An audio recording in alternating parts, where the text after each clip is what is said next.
Morning, good afternoon, good evening to people near and far.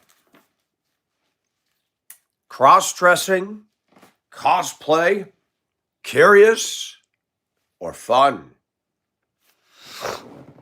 I get a lot of reactions when I change my clothes. We got a war in Iran. Missiles are flying in all directions, but people are worried about my clothes. The comments people make, you would get the feeling that that is the biggest threat to YouTube is what Michael's wearing for the day.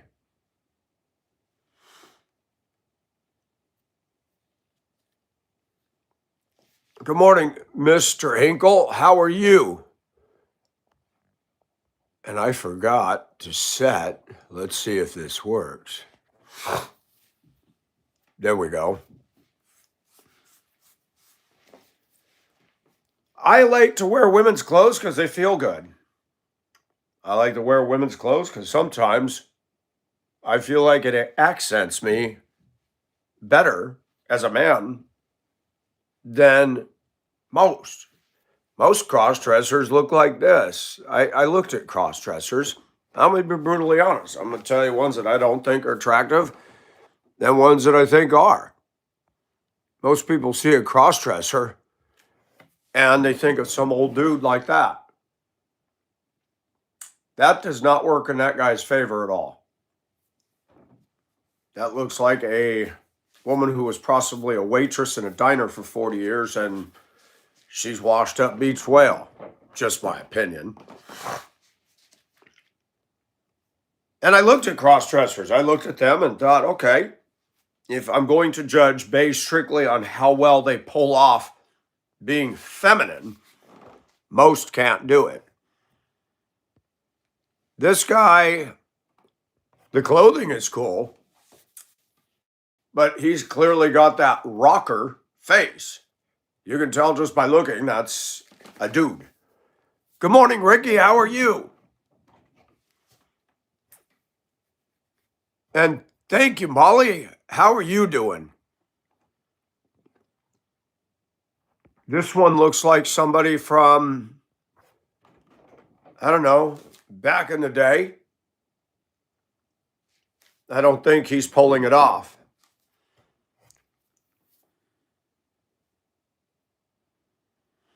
I'm worried about what you're wearing. I'm worried about the service people that's defending this country.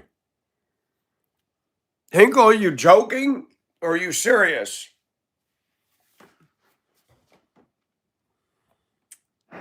Or are you being cynical?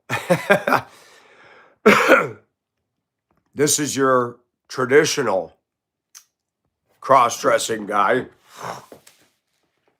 Now, most people would look at that and say that's not going to pass.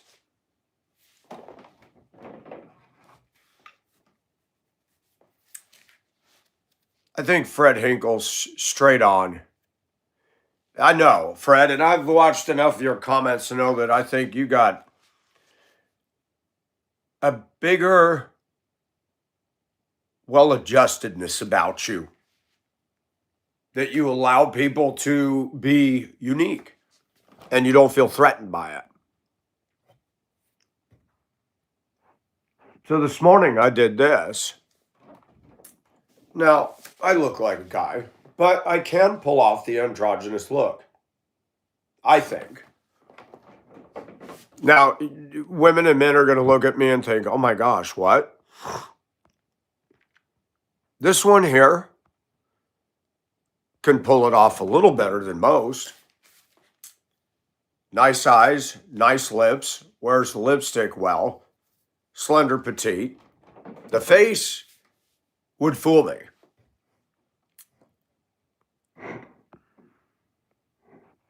And this is her again. And some people may be able to spot it, but she can pull it off. Absolutely, or he, I should say, can pull it off. Oh, you're fine, Fred. I knew. I thought you were being tongue-in-cheek. When you put it right side by side with the troops, I knew that you were being sarcastic, and that was awesome.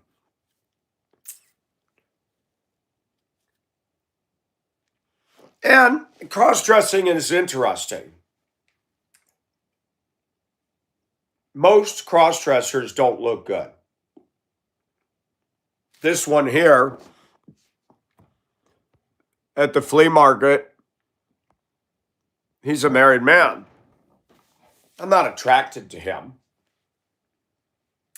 He's interesting. I talked to him. He was born 10 years before me, almost 10 years. He's got a throwback from the 60s thing. So I talked to him. He's got eclectic art. Some of his prices are rather high. But he's generated quite the buzz at the flea market because this is the South. And I have no problem going up. He'll give me a hug and we'll take a picture together. And he said, I won't cheat on my wife. And his wife has over time accepted the fact he cross-dressed. In fact, there's many women now saying that their husband cross-dressed and they actually enjoy it. And then there's the stigma with many that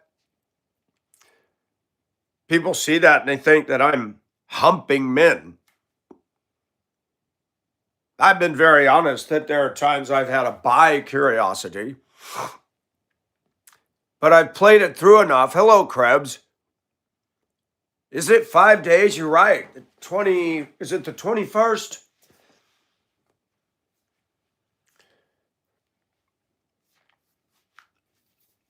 You know, when you've been without a girlfriend for a long time, yeah, strange things happen to your brain.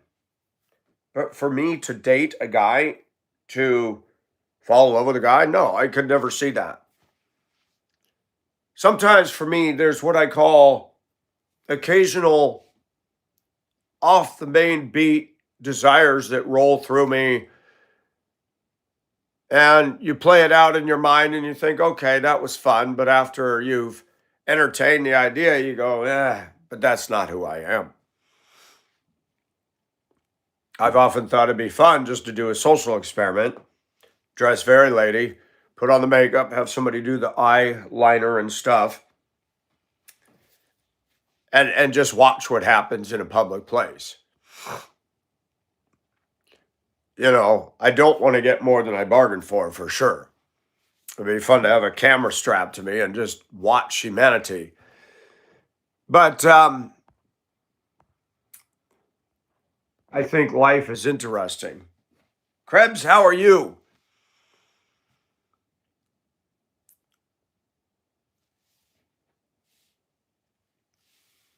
Hello, Colette. A momentary lapse of reason. Is it a momentary lapse of reason? Or is it, as a friend of mine now deceased said, have you ever been so aroused that just the wind blowing against your thin shorts makes you aroused? And I said, yes. When the air temperature is just right, I've always had a desire to go out of my yard naked, which I don't because you can see through my fence and not advisable. But sometimes, and I did that in a park in Florida. I got off the beaten path and went deep off trail, and I took my clothes off and walked, and it was the most wonderful feeling I ever had. I have that in me. Not an exhibitionist in front of kids or people picnicking in a park. No, none of that. But it's neat to be in nature and just take your clothes off and enjoy that. And the rub is, the hard thing is I'm a Christian. And most Christians are like, Mike, that's not okay. Why not? You know, before the fall, Adam and Eve were nude. Do we ever think about that? They were completely naked. The environment was perfect. They didn't burn up and they didn't freeze. We got temperature extremes because of the fall. The thermostat was screwed with when they ate of that tree.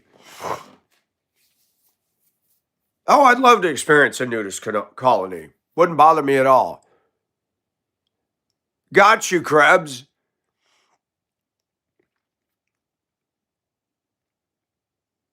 Yes, Colette, absolutely.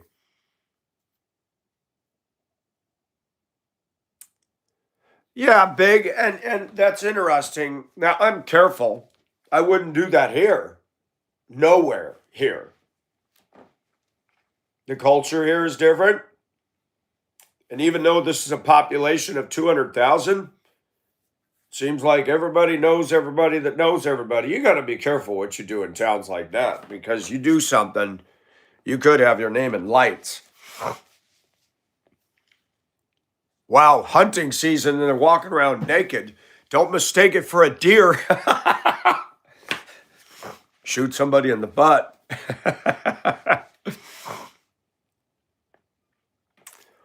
I didn't know that, Krebs. I was at Tampa at Flatwoods Park. I'm sure if I'd have been seen by a park authority, I would have been arrested.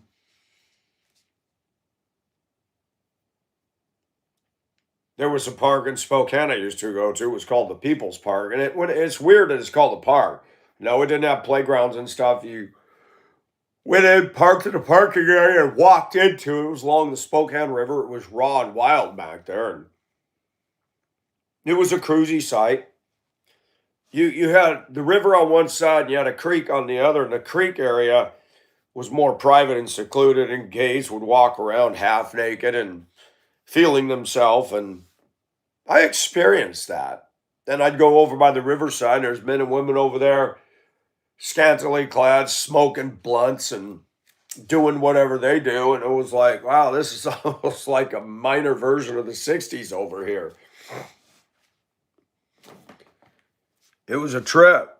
And it's, little known secret of Spokane. If you want to sow some oats and you want to explore your other side, that's the place to go. No, it wasn't riverfront. This one, I'm trying to remember, how did I get there? Oh my gosh, it's been so long I don't even remember the route I took to get there, but it seems like it's out of town. It's not far. You can look it up. It's down there where the river hasn't been tamed. There's no sidewalks, there's dirt trails from where people have walked around. But I met men and women that were interesting back there. I met a gal that had an interest in me, and this ex-boyfriend showed up and kept trying to own her. It was wild.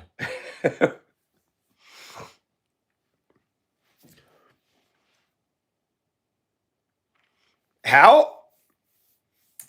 When you're on the internet, you just see comments. You see like things to do in Spokane.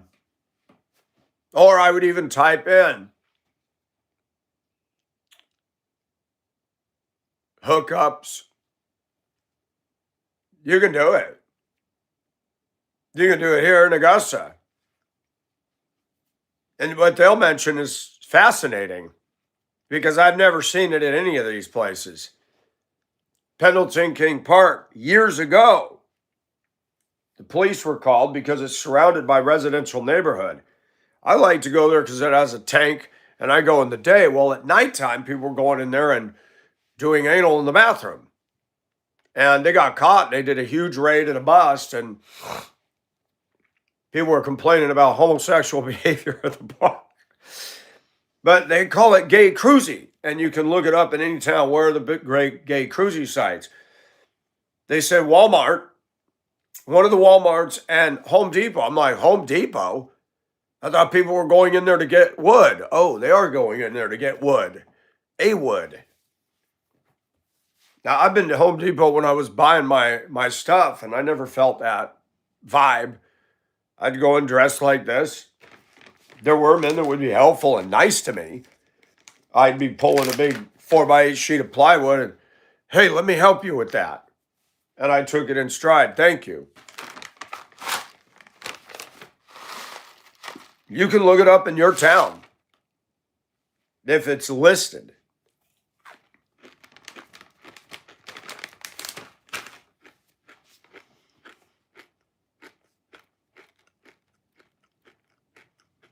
Thomas, be careful.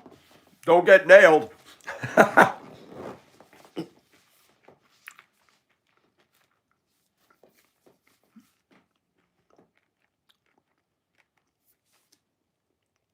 Oh, yeah, there's always a stigma with the nudity colony. I was actually told that most of the people are chill. They're not out there having open sex or anything. They're just, a lot of them aren't beautiful, really. They're people who the sun is set on their bodies in their golden years, and they're just out there feeling good about themselves with cellulite and everything else hanging out. Hello, Navarro. How are you?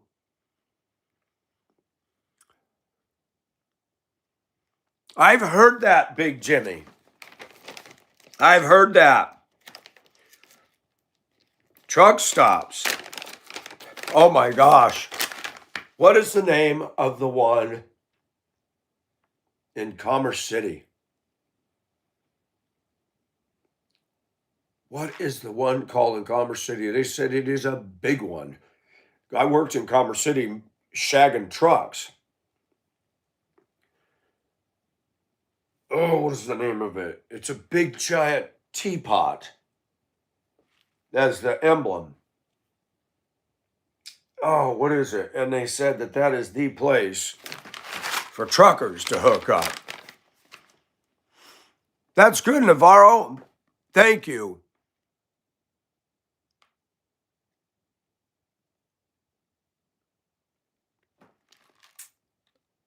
Sam, I never took your wrench.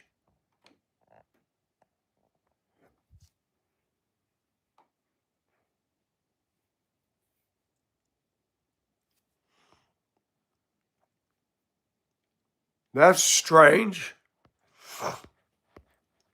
I don't know what happened.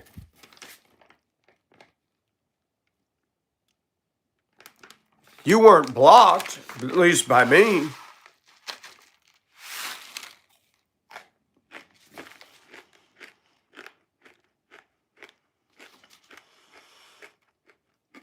Did Mom get back to you? I need to call him today.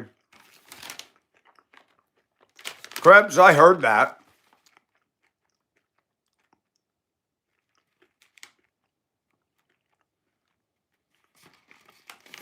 I think that's true, Colette. I'm happy with my body. I mean, it is starting to change.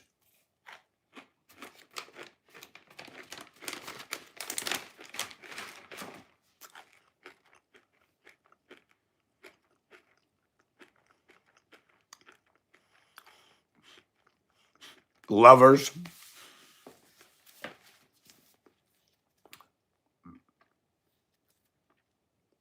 What is the name of the place in Commerce City? It's a big place. And a lot of truckers do that. And people have to realize there's a lot of bisexuality today. You know, women, for quite a while now, you hear a lot of women say, I don't need man, I don't need man. I don't need men. And let's just be honest. Orgasms can be like a drug. And sometimes Taboo lights that fuse in a way that is more erotic. And I do not believe because a person might want to try something with same sex means that they're gay. That I don't believe. I think gay is an absolute lifestyle. You are only into same sex, male or female. You are not into, like a woman. A pretty woman will have no interest in me ever. She's only into women. That would define gay. I think people have a curiosity. I think that just like when you over pet the dog and it starts humping your leg, the dog's not in love with you, but you're giving the dog attention, which is now arousing the dog. And it's the same with broken people, and most of us are broken in some ways.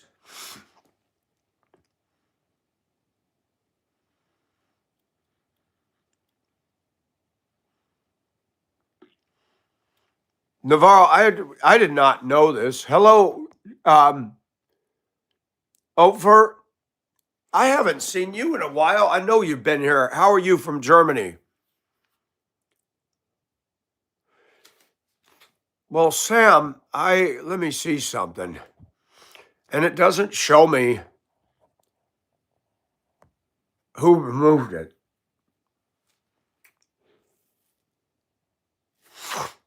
Now, sometimes I have the chat turned off. Miss Bivens has not been banned or de-wrenched ever, as far as I know. Krebs, we all are. And I'll be honest. Can I be honest with my crowd here without everybody going, ugh? I go through, how do I say this, intervals. I haven't dated in 8 years.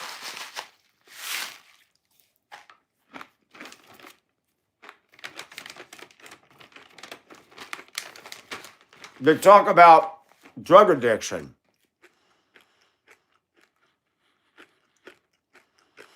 I don't turn off comments. I do not turn off comments. When I start a live, I sometimes don't allow chat. I always don't allow reactions. Why? Because Andrew, whatever his name is, gets on here and will send laugh emojis and just fill the screen with it. It's just one more way to cock block his childish behavior. I never turn off comments. Now, I will remove comments, not by my regulars, but by drive-bys. When I post a picture of myself and Sputer at the flea market, that's what he goes by, Sputer. That's his art booth out there. And said, oh, look, 2 queens, Kwens. I removed the comment. One of the things I've learned about YouTube, and people get mad at me for this, say, oh, you believe in freedom of speech, but you remove comments. That's my right. It's called editing. The media does it all day long, but they're fake news. Hey, Gavin, how are you? Got you, Colette. And Sam, I'm sorry. I don't know what happened, but you're reinstated. And I may have done it. I may have done it because some people were getting banned and timed out by accident by you, and I thought, what is going on? I may have done it. That's good, Gavin. Welcome to this channel.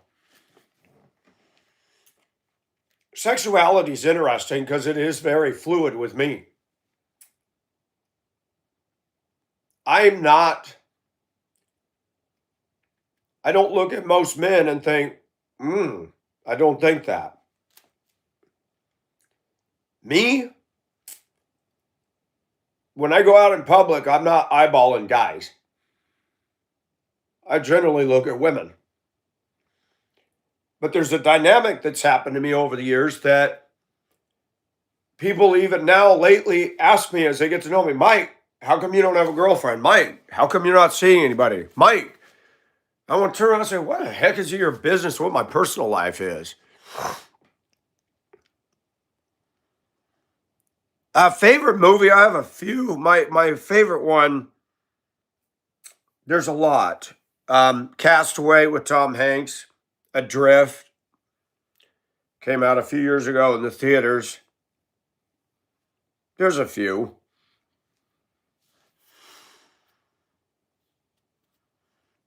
Colette, that comment right there. I absolutely agree with that. When I used to go to the rec center and I'd go in the men's locker room and shower naked, which I enjoyed doing, by the way, and I was guilty of showing out a little bit. I'd wash myself and I'd put the soap on me and I'd just take a lot of time in there, and I found that other men were looking at me, and that aroused me. I was not attracted to the men, but maybe I have a little bit of a woman in me. I liked the attention I was getting. It felt sexy. Because there's been some steps that got me there. Most women, I'm being honest, growing up, most women did not ever tell me you're good looking. You're hot. You're sexy. I never heard that. Never. Never, never, never, never. Not by American women.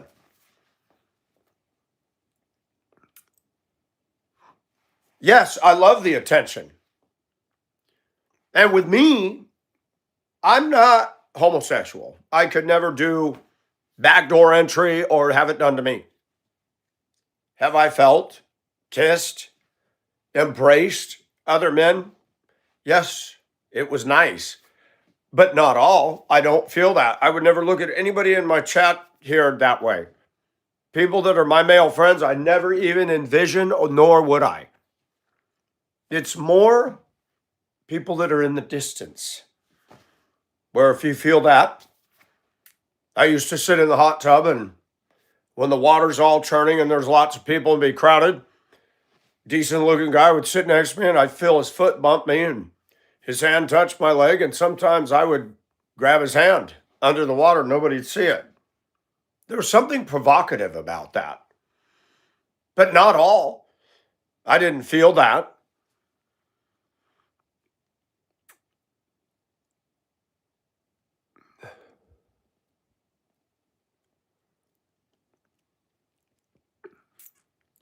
Forbidden fruit, Gavin, that one. Yes. Hey, like,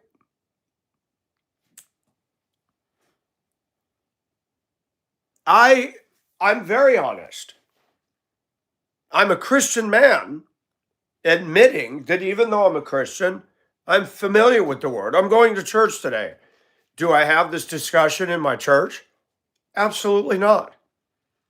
There are private areas of my life that I keep the watertight door shut, depending on where I am.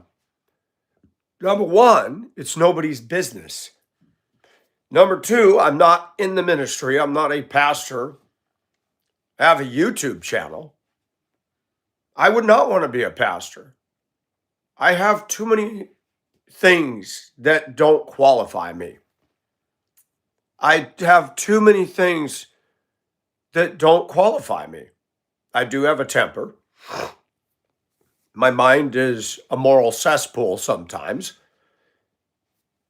I think most Christians battle that, and they'll never say it. They just like to come at you with scripture and say, oh, you can't do that. Why don't you stay in your spiritual lane and deal with your garbage?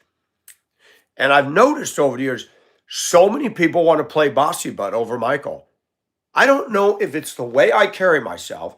I don't know if it's because I don't look corporate or authoritative, that people feel the need to control Michael.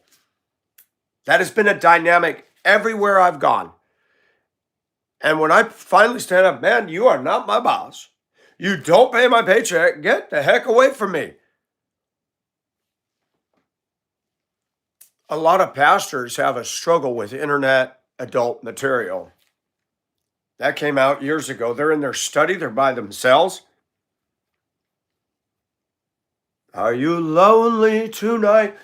You know, it used to be you had to go to an adult bookstore. You had to go to those seedy places. There's a woman I met when I lived in Duluth. I went over to see my buddy up the hill from me. This young, scantily clad woman came and knocked on the door. Can I get one of you guys to help me? I need to move something up here.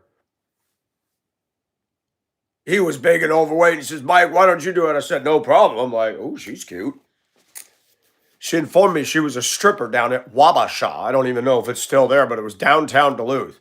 Wabasha was a dive. It was an old building, a Wabasha, and it just looked seedy. The kind of place that the married with children business attorney would go into late at night to watch women on a carousel, and you throw quarters in and it would open a viewer. And you had your own little sitting booth, and the guys would relieve themselves. And she was telling me that she said, I'm surprised the health department doesn't come in.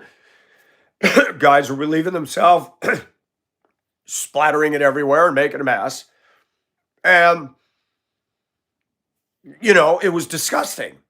I thought, wow, that's sick. People sitting in a room that's coated with white stuff. Peepholes, yes. I would never do that. Number one, I'm cheap. I'm not going to pay for prostitution. I'm not going to pay for a TT bar. I'm not going to do it. They don't love you. They don't care. I'm not going to throw money at some woman taking her top off. Why not? Because I can look at it for free right here in the privacy of my house. And let's cut the crap, men and women. Some of you will go, oh my gosh, Mike's admitting, oh my gosh, calm down. I'm a sinner just like you. Our society pushes us in that direction. We were talking last night that more of us have more community right here than we do with our own neighbors.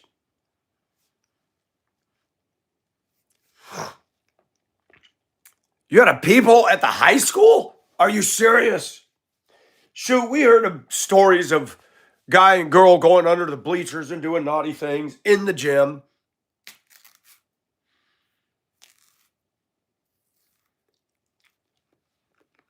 Hong Kong's got cameras everywhere. Show a Chinese 20-something-year-old couple in the park. And what they fail to realize, there's a camera and he's got his hand up her dress and down her front. Then they're having a great old time in the park. And I'm like, wow, this whole thing's being CCTV.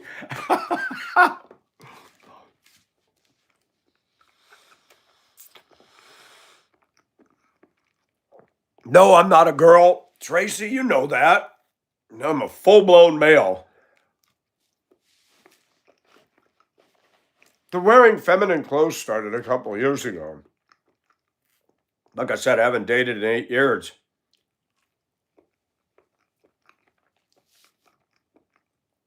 And people might think that I'm rubbing one out with the clothes on. I don't.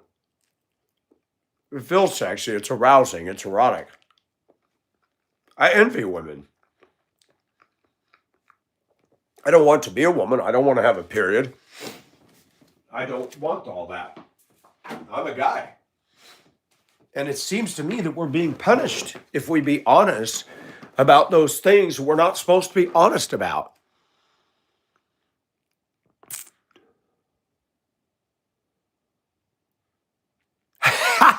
Colette. Dang, I missed out. I should have gone to school in New Zealand.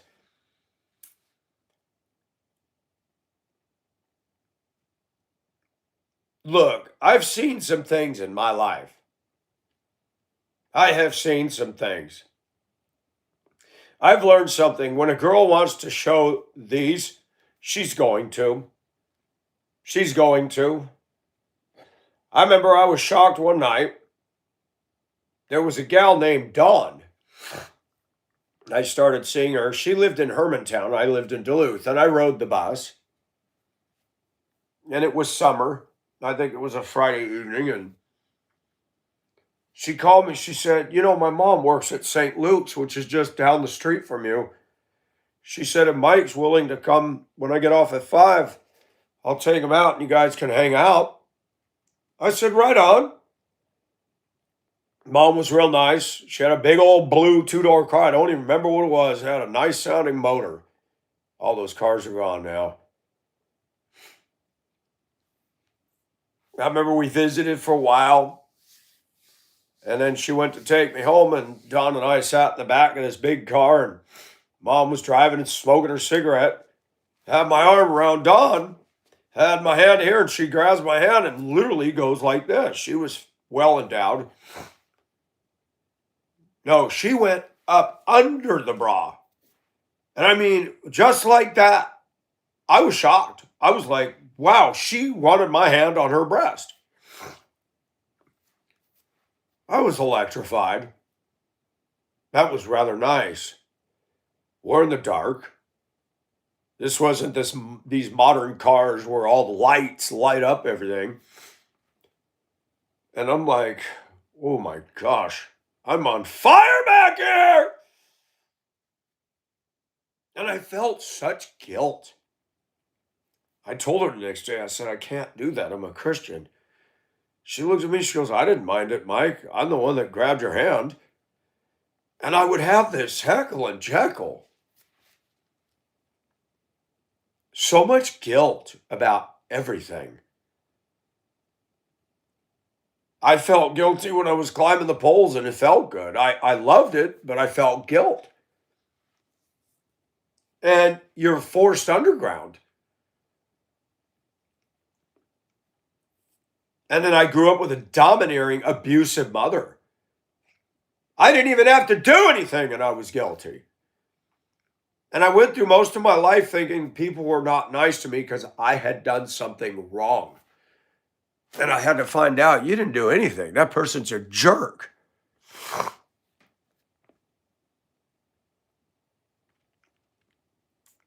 Got you, Gavin. Wow, that's interesting.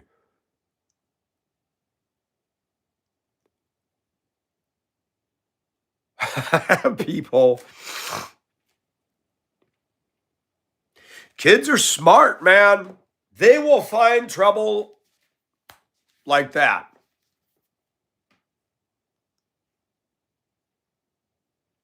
Oh, I miss Tracy. She's smarting off again. Why is she smarting off? It does, Krebs. I tell the story often when I was at Supercade and I was at a sit-down tabletop Frogger game, and Sherry, she came up and leaned, oh my gosh, you're good at this, Mike, and her arm skin hit mine. That's when I learned real quick, women's skin was different than ours. It was electrifying. And I felt like a 1920s amusement park when they throw the power switch and all the rides and the big entrance sign lights up with 10,000 bulbs. I couldn't have this discussion with my mother and father. I hadn't had sex ed yet. I didn't understand why I was getting hard.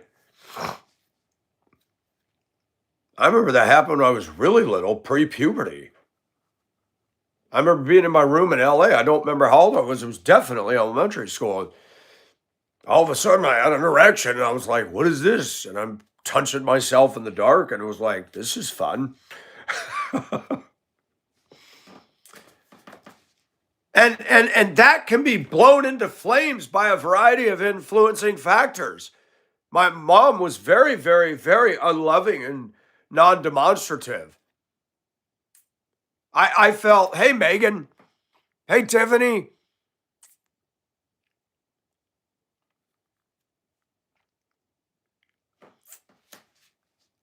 Well, I do believe Christ is true.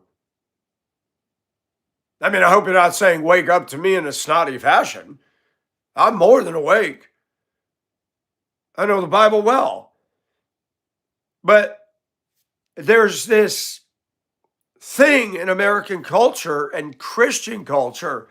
You're not allowed to be honest like I am. It's not okay.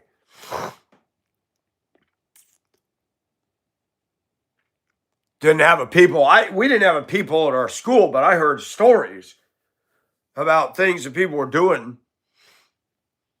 People go in the ballroom, and not the ballroom where you waltz, but where all the tennis balls and all the baseballs and the sporting equipment was stored, and go in there and feel each other up. One day I came in the gym because I get to school early. Hey, thank you, Megan. You too. And somebody had turned the pitching machine on and threw a bunch of tennis balls in there. I walk in the door of the gym and this thing is firing tennis balls 90 miles an hour. I'm like, good grief. Kids got in the ballroom again, playing around, and they dumped the whole 5-gallon bucket of tennis balls and boom, boom, boom, boom, boom, and they're bouncing all over the gym behind the bike shed.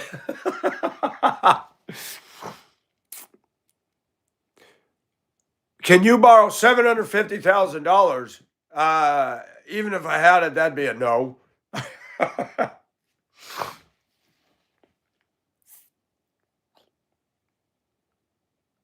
Not the bike shed. Let me tell you something about humans. They're going to do stuff. They'll find a way to do it. They'll find a way to get away with it. My words wound you. Cooperate. You might want to go somewhere else. This is for adults.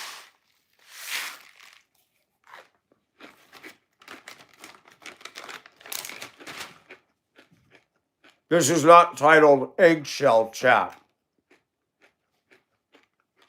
This is for people who want to get deeper.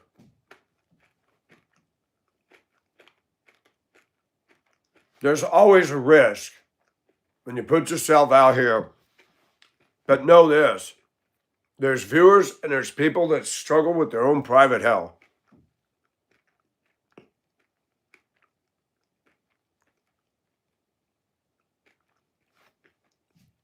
Becoming a Christian does not mean that you just automatically become perfect and all this stuff goes away. In fact,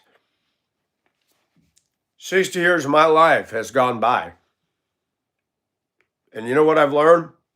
The most self-righteous, uptight people have a cargo ship load of struggle and sin going on. Just listen to them and watch them for a while and you'll get to see it all. And when you do, you can hold it into their face and say, what's this? Hello, Bones. That's right. You know, my chat is for people to heal and to be real. I'm not here to promote perfection. I'm here to promote us going to a higher plane. That's what the faith is all about.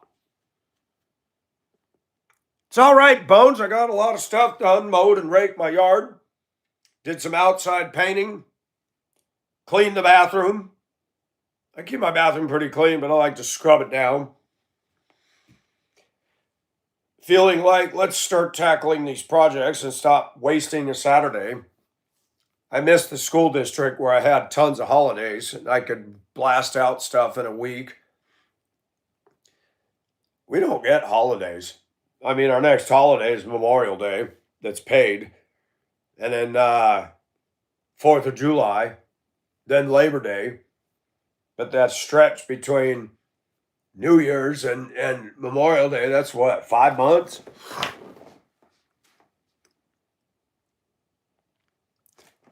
And I'm not being dirty.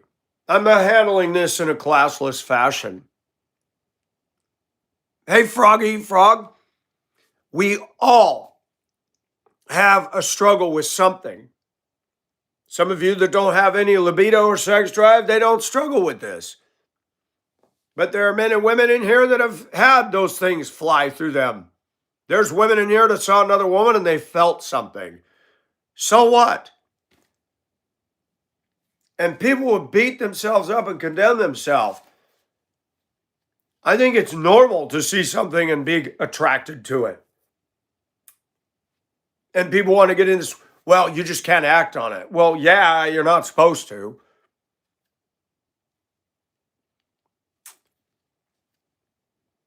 Big Jimmy, and thank you. We try to keep the idiots to a minimum. When people show up in here and act like a horse's patootie, then we show them the door. We want people to engage in real talk. I am not a homosexual. Have I experimented and touched and done some things with other men? Yes, I have. Did I enjoy it? Some yes, some no. You know, I'm not going to break it down and shake it down, but there's been times where I had been without, and I'm like, you know, sometimes it's the rush of the taboo. Sometimes it's the way somebody makes me feel. Sometimes the idea of doing something with all these people around and nobody knows, like in the hot tub with all these people and you're all tied up against each other and the water's frothing and somebody's touching me.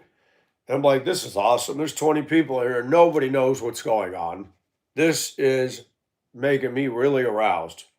There's something about the taboo-ness of it that makes it even more fun. But no, I don't go and look at a guy's butt. I don't. That's not the way it rolls with me. I don't look at other men and scope them out that way.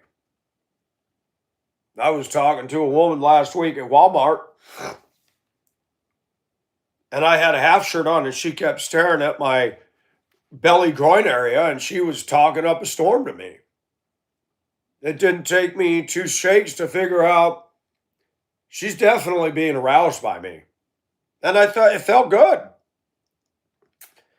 Thought it'd be fun to go behind an aisle and do some quick make out and go on with your day.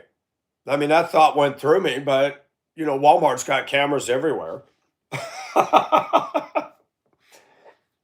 And I didn't even offer it.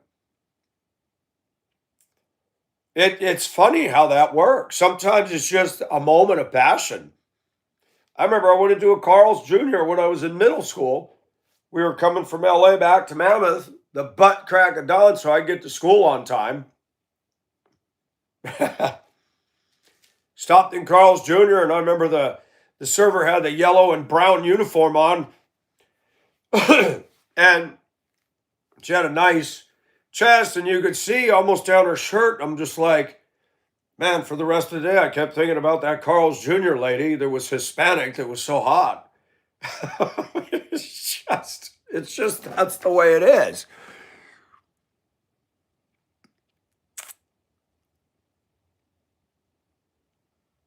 Exactly why I don't get into hot tubs.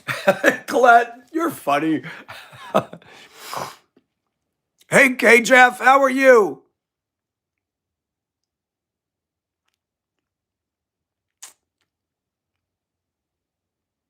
Oh, I think Frog would agree with you. I think what Frog is saying, and I'm not trying to talk for him, but people make they major on what I'm talking about. I'm not out in a public park showing my parts to children. You got grown adults in a hot tub or in a steam room or whatever. There was a woman that come in there, and she'd always talk of a storm. And she told me, I saw you massaging somebody the other day. Could you rub my shoulders? And there was nobody in there, and she let her dang shirt fall open, and you can touch. Okay, then. I mean, there was a lot of that. I do miss Colorado for that. A lot of erotic stuff went on in that rec center with lots of people, and nobody even knew what was going on. And then they had what they called the family bathrooms that were in the middle hallway or the whole place, but you could go in there. I can't tell you how many times people would slip in there and do their naughty stuff. There was a woman that we were sitting in a hot tub and she goes, Mike, oh my gosh, you're driving me nuts. We went into that bathroom and played around in there. They got a shower and a sit bench and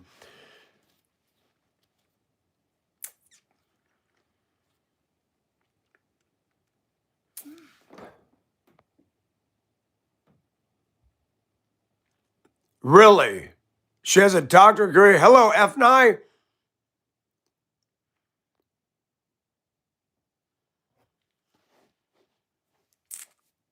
Hey, Mike, cool.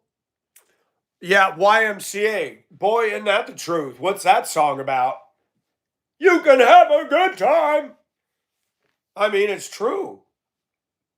Grown black men. Anybody ever see Green Book? The Italian driver had to call a buddy he knew to get the black performer out of jail because he was caught in the shower somewhere doing it with another man. Let me say something right now, and we're going to shatter this because it needs to be.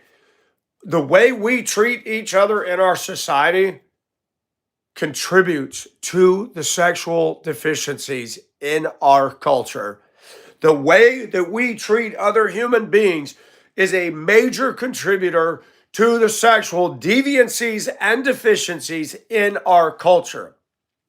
When you are not loved and you are made fun of through no fault of your own, aka glasses, you got a domineering, abusive mother, you go out there and girls make fun of you. The only time I got to see a show is when Tracy Glover came around and would do this, not because she liked me, but to embarrass and to shame me.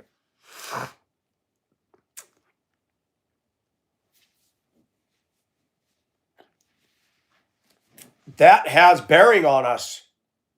And we can talk scripture all day long. We can talk about right or wrong. You going to tell a dog it's immoral to hump your leg when you pet it too much? Dog doesn't understand that. It is an animal. I get that. Same it is with us. What people don't realize is that God has to draw us to himself. God has to draw us to get us to love him, because we don't first love God.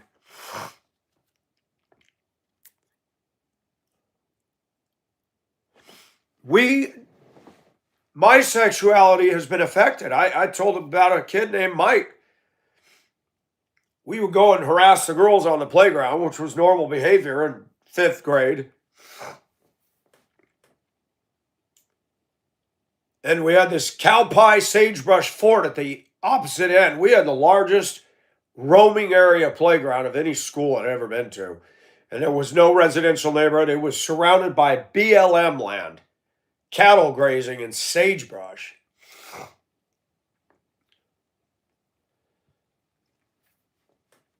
And he says, go in the fort. I ran in there. He closed the makeshift door and he got on top of me. I didn't think anything of it. We were playing like guerrilla warfare crap.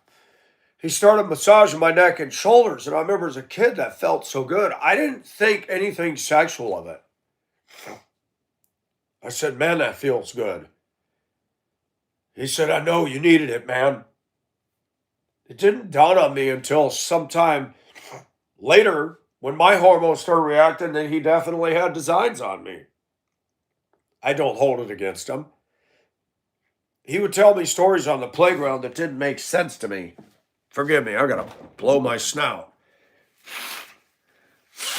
I'm working outdoors yesterday. The pollen is falling. When I go out to my truck this morning, it'll be all yellow. And I wasn't attracted to Michael. I wasn't in love with him. He was a troubled kid. And yet we got along because we both had the same dynamics. He said his older sister was dating a guy and they make sport of him and make him dry hump pillows. And I think I have prayed for him. I have no idea where he is, if he's even alive, but I pray for Mike Lawrence to this day. I don't hold it against him that he rubbed my neck and shoulders down. Mike was damaged. Now, when I got into middle school, Mike Lawrence, he's only there for what? A few years, and then he moved on. I was down in the summertime. I'd be forced to go to my dad's office, which sucked. So I'd say, I'm going to walk down to the creek, mile away, and I'd walk Mammoth Creek out in the wilderness and ran into Mike Lawrence. And he went out and stood on a rock in the middle of the creek and during the spring runoff, or the summer runoff, and he's standing out there with his pants down in a huge woody. And I'm like, what are you doing? He says, come on. I said, what do you mean, come on? Why don't you take your clothes off? I said, no, man. And he said something that shocked me. He mentioned somebody on the football team. Tim and I do it. I said, Tim? Him? As a kid, it shocked me when he named somebody who was popular on the football team. And God has allowed me, this may shock you, to be exposed to the truth in the strangest of places. When the gay movement got started, everybody thought gay was rainbow panty wearing, talking like this. No, it was grown men that sounded macho, that were on football, framers, contractors, truck drivers, cowboys.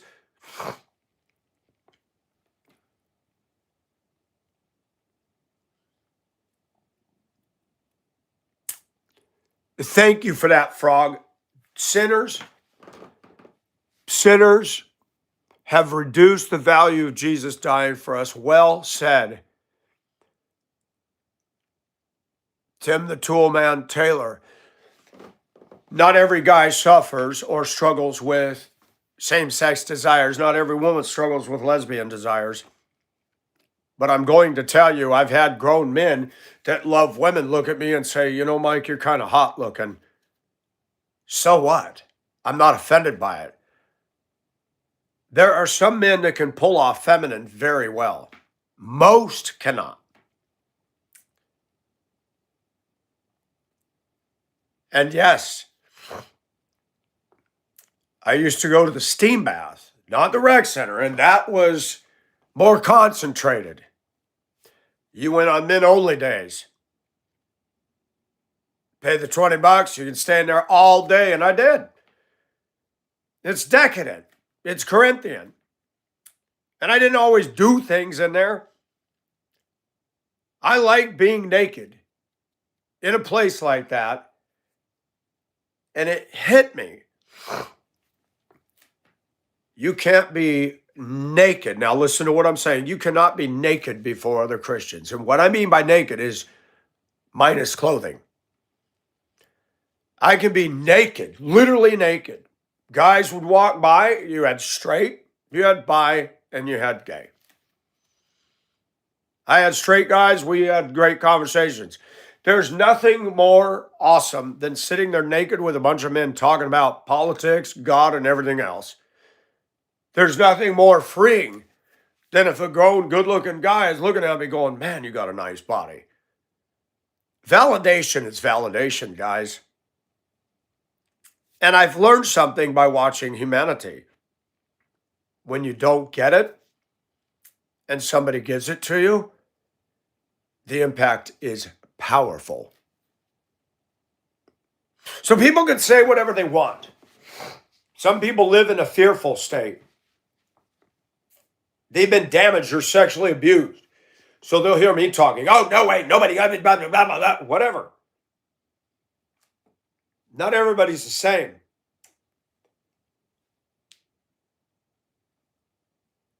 I have asked myself, there are times when I thought maybe I should date a guy.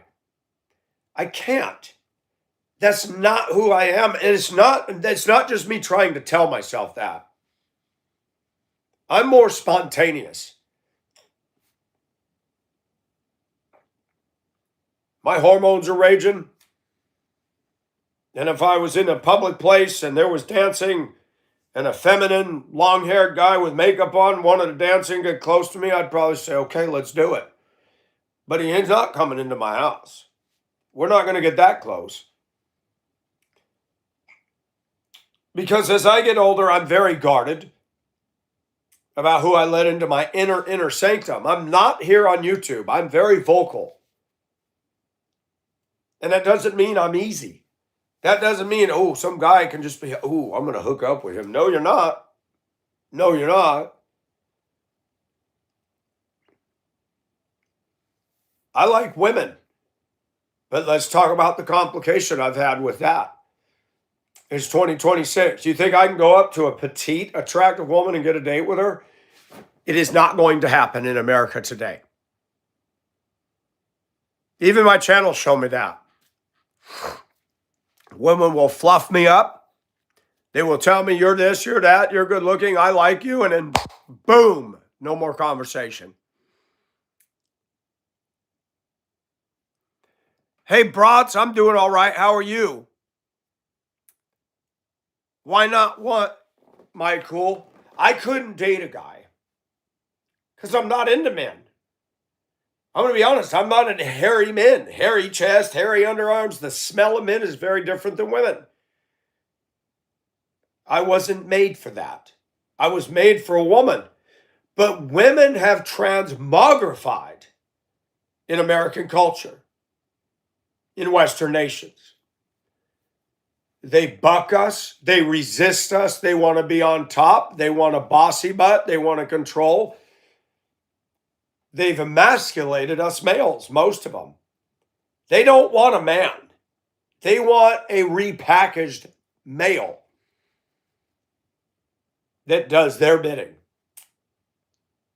Most marriages are an oppressive tyranny of role reversal. My opinion. And you look at most guys today, they're simps. There was a Filipina on a live this morning saying that why people need blowjobs. She had 413,000 people liking that. I thought, yeah, all men. And I'm a believer, just saying, it's interesting to me how many men want their thing sucked. And if a woman doesn't do it, they get very angry. And I will say this, Filipinas are all the more eager to do it. I found that out when I was in Hong Kong. And no, I didn't ask them to. The girls that I dated, I'd say, no, you don't need to do that. I always felt it was demeaning to a woman.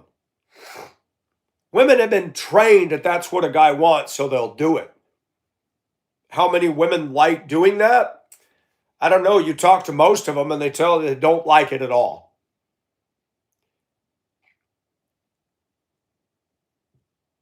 Guys would rather have that than intercourse. Why? Intercourse to me is the grand kahuna. Everybody's different. Everybody's different.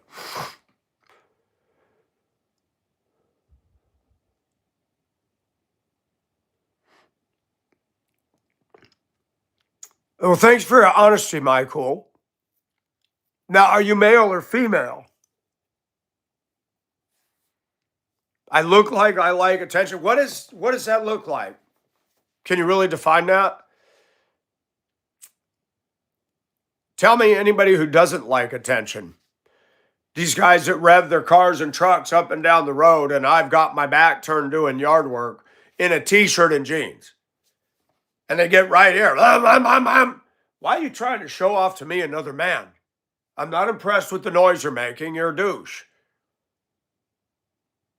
I think everybody likes attention. Minx, go tell all the TikTok girls that. That's all they're on there for, is for hearts and likes and hearts and likes. And I met women like that, Colette, that told me they enjoyed doing it.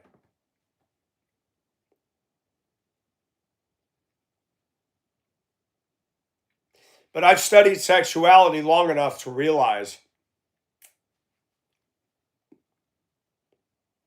you can tell a relationship starting to go south when a guy is looking for alternate means of getting aroused and less intercourse with that person. Just saying. Just saying. But let me be honest. I'm a Christian man. What if I met Miss Perfect? And there's no such thing as perfect. Say I had the kind of girl that body-wise and face-wise is what I want. Familiarity breeds contempt.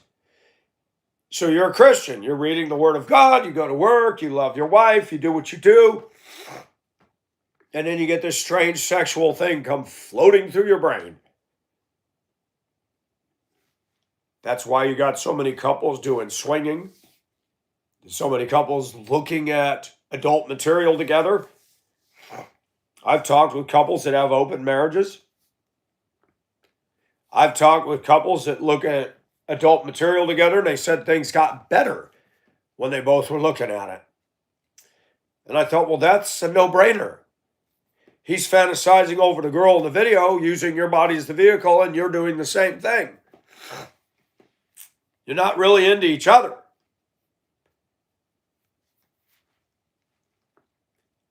I've paid attention to the psychology of sexual whatever. I analyze myself. And I too have become like a lot of women. I don't need a woman. I want one with conditions. Don't nag at me. Don't be moody to me. Don't add trouble to my life. Because if that's all you got to bring to the table, go away. I can relieve myself just fine. In fact, I've had some of the deepest orgasms ever looking at stuff I shouldn't, as a Christian, be looking at. I like looking at pictures of two women kissing and tongue kissing. It's fascinating to me. It's wrong, it's sin, but it's fascinating. And I can attain a deeper orgasm than I can making love to a woman. In fact, sex is hard. Most of the women that I was with in the stateside were dead in bed. When I was in Asia, my gosh, they wore me out. They were lovers over there. Lovers. And they knew how to arouse me. I mean, even in public when we're walking, the way they'd slide their arm up against mine and get up close to me. And if I say that, people get mad. Asian women, erotically, are the top of the chart. I've been with Black. I've been with Hispanic. I've been with Caucasian. Asian women are number one erotically in my book. They know how to do it. Western culture is besaddled with women having to work like men. All the women that are divorced, all the leftovers in society, wanting Mr. Perfect, even though they're far from it. There's so much hamster Olympics to get a date now that it's exhausting.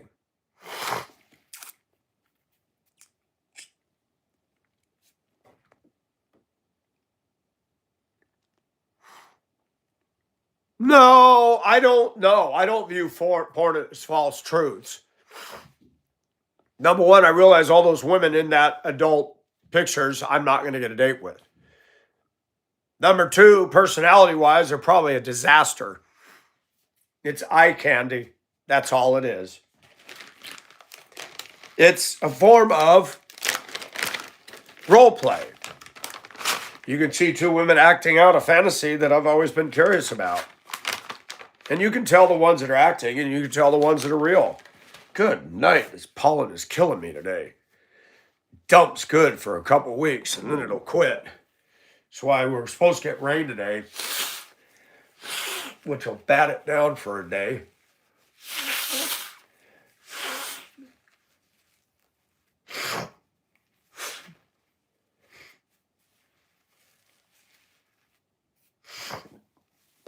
And I'm not putting down women. I'm stating a fact in Western culture.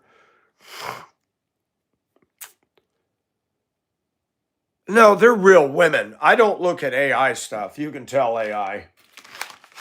But you can tell who's acting, and you can tell who's genuinely getting aroused by what they're doing.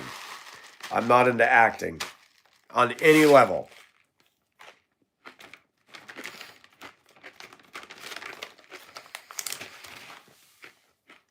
I go to church and I'm tired of the choir director's wife coming up and saying, "How's Mr. Mike today?" I don't know. I left grade school years ago. Maybe you should ask me when I was in 4th grade. No, I don't say that. People be nice just to be plastic. I'm deeper than that. No, I don't expect her to sit down and have this deep conversation. She's a married woman. Plastic. I hate plastic.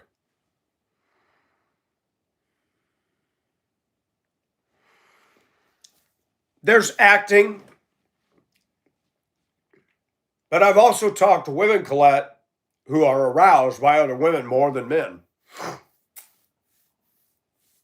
I talked to a Canadian in Yahoo Chat years ago. I never even knew what he looked like, but he wore a cowboy hat, denim all the way. I met a lot of men in chat that I talked to. That's when I began to become aware that most people who had a same-sex attraction were not these gay, fruity, pride-attending guys.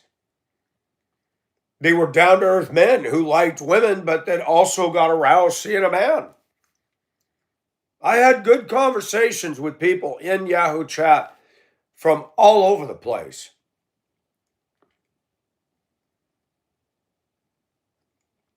There was a guy, what was his name? He's an India guy. Smooth and ripped and muscular, and he had smooth brown skin. we were sitting in the sauna and he complained his neck hurt. I said, do you want a massage? He said, yes, please. And I did. I rubbed his neck and his chest and did a deep tissue, and it felt good. His skin felt awesome. And I was aroused at the mere sight of him. No, he didn't smell like some of the India people, you know. He was clean.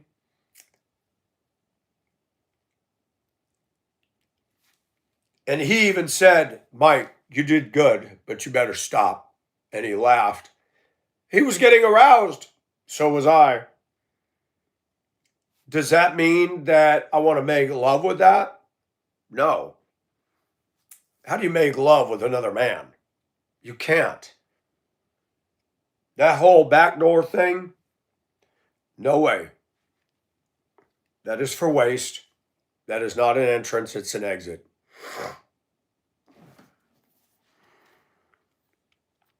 Did I enjoy rubbing his pecs and that smooth brown skin? Absolutely. He's a beautiful man.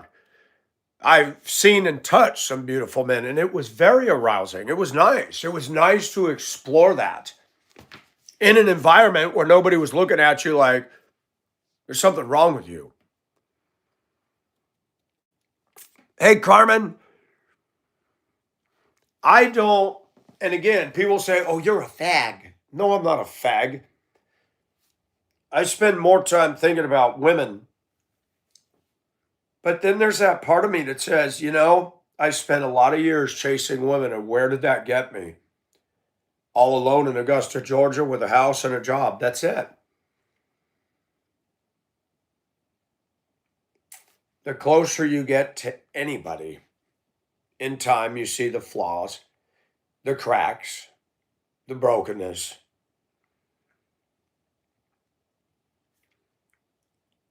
I chose to do my channel in raw, unfiltered honesty.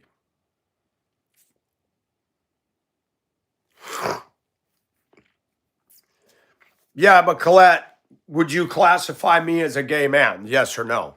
Because I do not consider myself gay. It's called being demisexual, Colette. What is demi? I haven't heard of that, Michael. What is that? I have entertained recently the idea of dressing very feminine, put on the makeup, and it'd be interesting to see if a good looking guy would take me out to dinner to a very nice restaurant and treat me like a lady, minus all the sexual. Some guy said, look, I know you're a guy, but I want you to be my wing woman. You don't even have to talk. I'll take you to a nice restaurant. I would love to do that. Nobody buys me dinner. And it would be somewhat thrilling.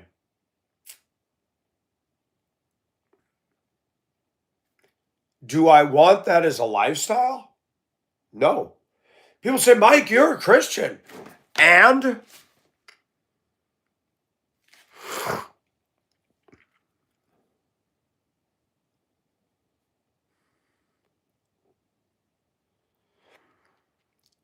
yes, Big Jimmy. Yes. I'm somewhat sheepish about it here because, again, you know, I know too many people here and word gets around, and you don't just jump into stuff like that in a community where everybody's into everybody's business. So I live my private life.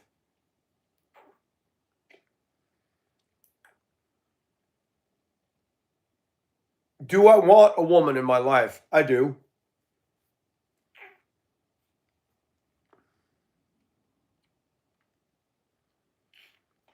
There's an older Native American woman. She just lost her husband. She hadn't been at the flea market, and her husband was nasty to her. She was talking with somebody at her space at the flea market, and she goes, and I had that dress on that Colette likes, and she goes, oh my gosh, Michael, you are so beautiful. She kissed me on the cheek. I kissed her on hers. I gave her a hug, and she says, I said, you have not been here in weeks. Are you okay? She goes, part of it was too cold, but she said, you know, he was in hospice and he passed, Mike. And she had told me about her struggle with him, and she said, Mike, and she grabbed my hand and held it tight. I'm free, Michael. I'm free from that. I'll talk to you later because I got to talk to her. And I felt good for her. She had suffered. The guy was a jerk to her. And she stayed with him to the end. Good morning, Donita. You know, what if some guy said, I'll pay you $5,000, be my date tonight. I'll even buy you some fancy women's clothes. I'd be like, let's do it. Let's do it. For me, it's about feeling. It's about a mood. It's about, I'm not into men. Somebody being rough, aggressive, no way. There was some of that at the steam bath. Guys who were very forceful. I'd say, no. But you're beautiful. And I said, well, but I'm not feeling it with you, man.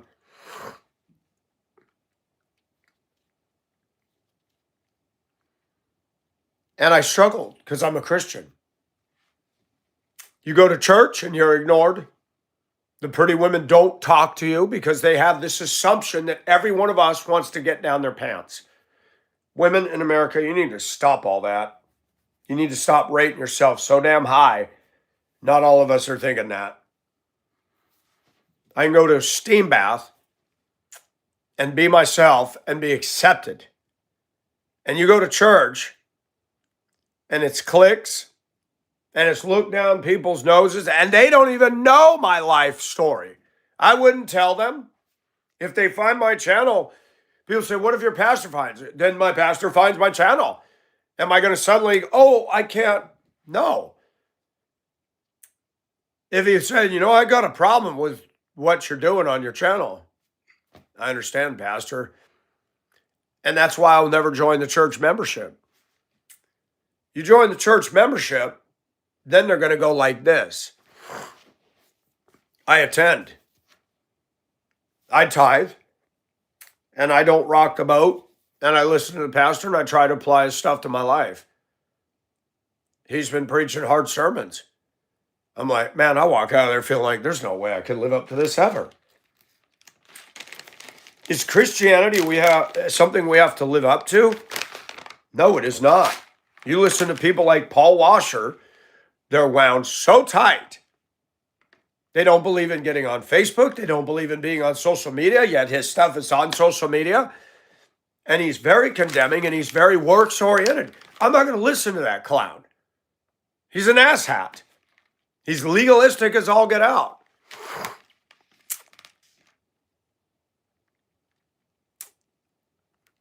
Yes, I would, Colette. Unless he told me that I'm not welcome there anymore. And I would tell you guys if that happened.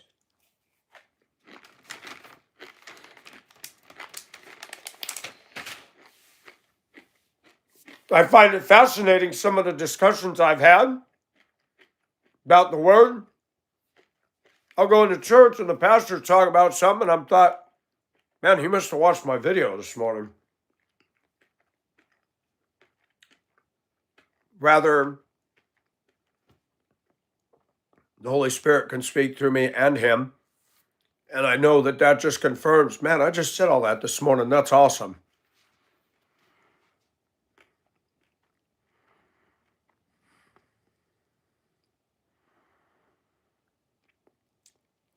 How do I say your name? I cannot say it. I'll just call you Noah for short.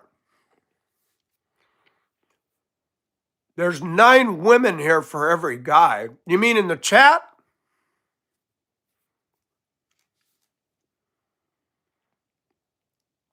I have made a decision. I'm not going to deny who I am just to get the false praise of people. It doesn't work.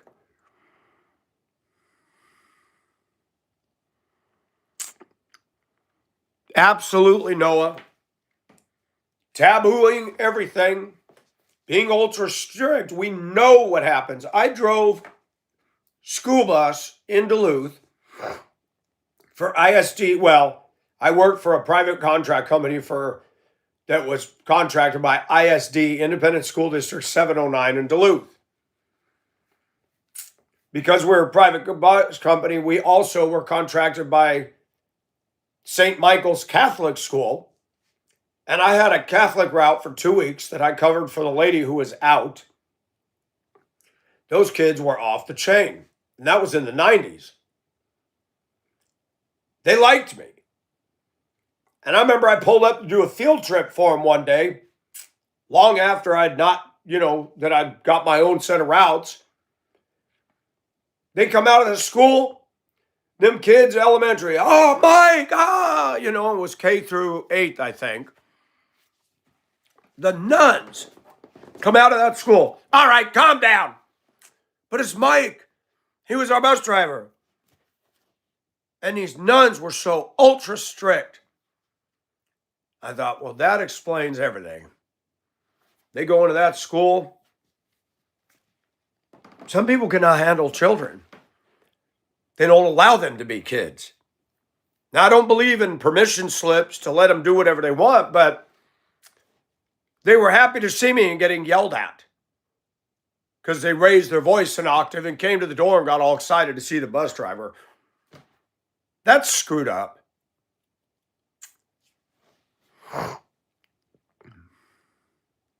Hello, Witchy. How are you? Noah, no problem.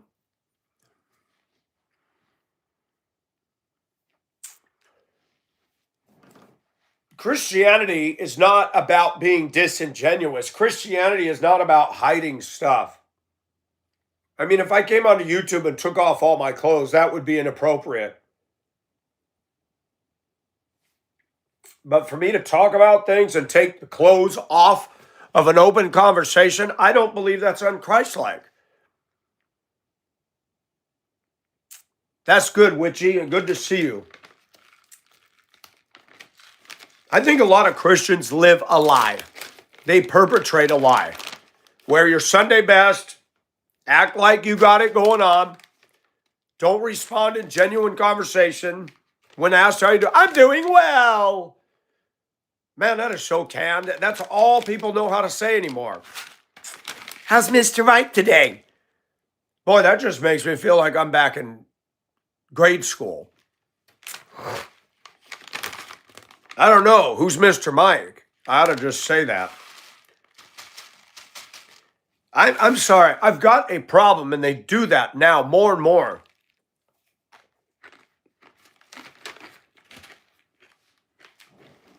There was a guy at Denver schools who would do that. There's Mr. Mike Scott. Call me Mike. The teachers started that crap. And now they're doing it at my job. Like, gosh, I hate this. We're not children. It's either Mr. Nelson or it's Michael. You don't put the Mr. and the Mrs. at the front name. That's stupid. Just my opinion. I hate it. It's a pet peeve of mine, and I don't like it. Hey, KW.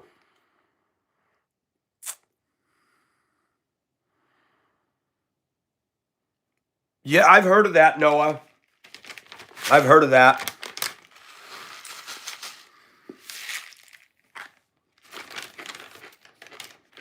It's almost like a form of Amish Rumspringa.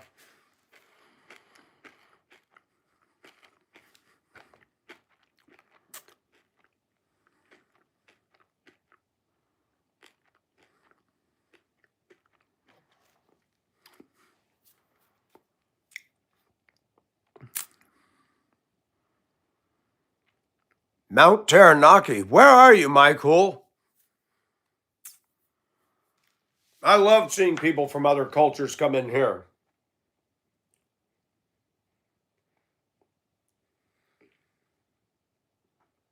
I liken that to good food. Like when you make a stew and you put a little of this and a little of that and the spices and it all comes together. Sometimes our cultures become too culture. Pay attention to what I'm saying. They become too culture. I've seen America mass produce this mentality. People that get into LL Bean or Land's End, they buy the LL Bean fanny pack, backpack.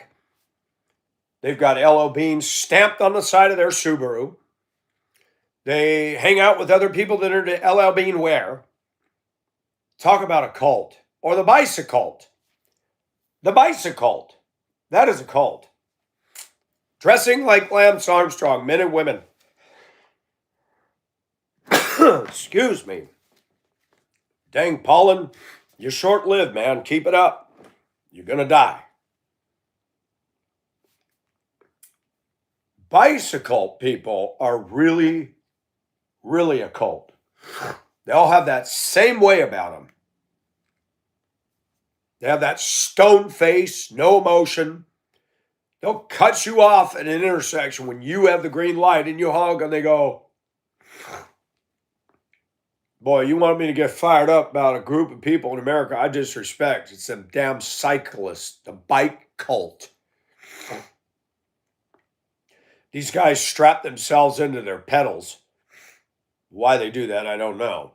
They claim they can go faster. And they'll pull up at a light where they cannot run it because there's way too much traffic.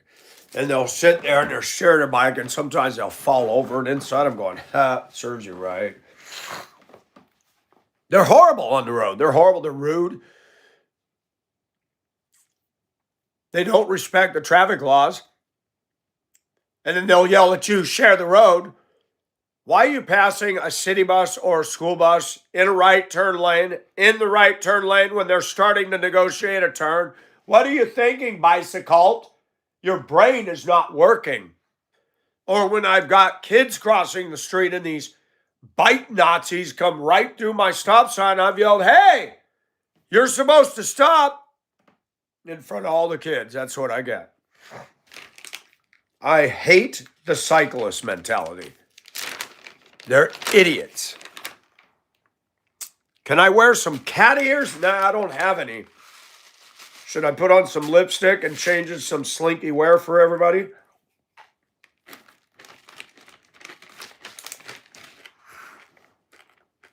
They think it's Tour de France. Yeah, the wannabes.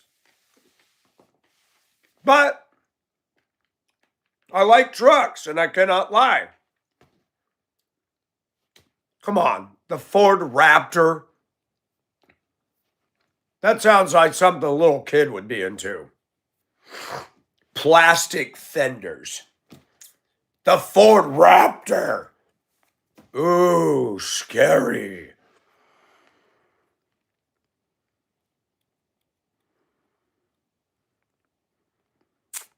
Oh, wow. I remember swimming in the Pacific, my cool as a kid in California, and people don't realize it. Be 100 degrees on that sand in LA, burn your feet. To be out there in the ocean, your lips turn blue. You see the cyclists up like Trump, they're douchebags.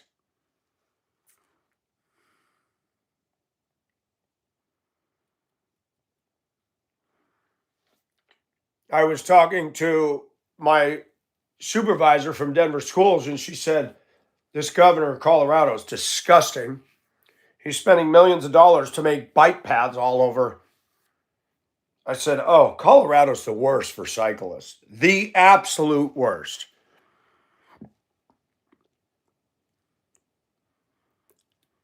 I've thought of getting me a little motorcycle, but the way people drive here, and I am 60, so I don't.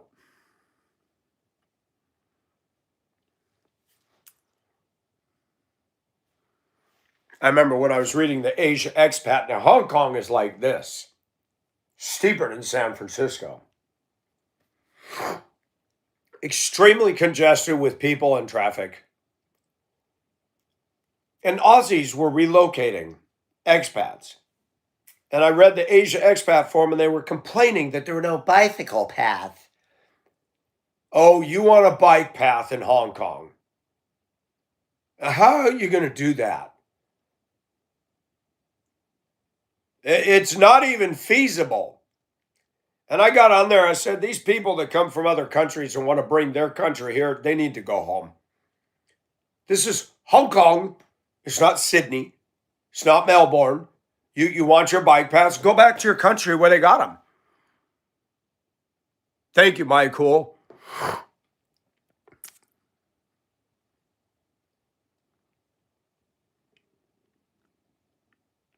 Where is Taranaki? Did you tell me?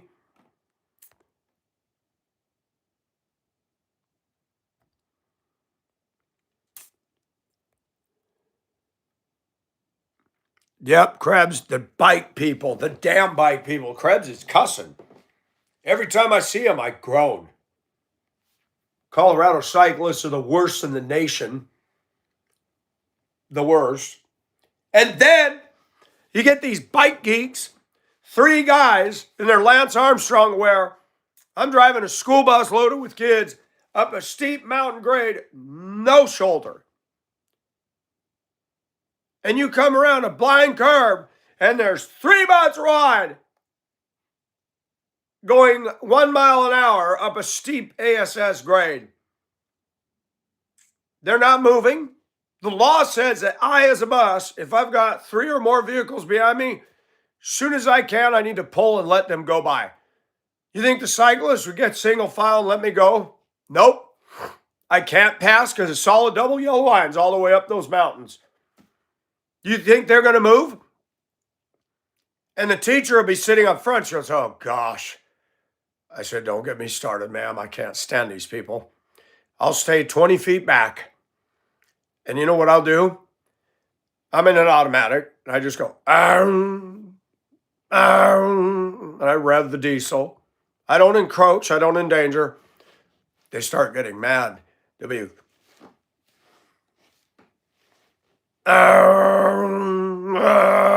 and I just keep doing it. No, I'm not allowed to honk, so I just rev the engine. They can't turn me in for that.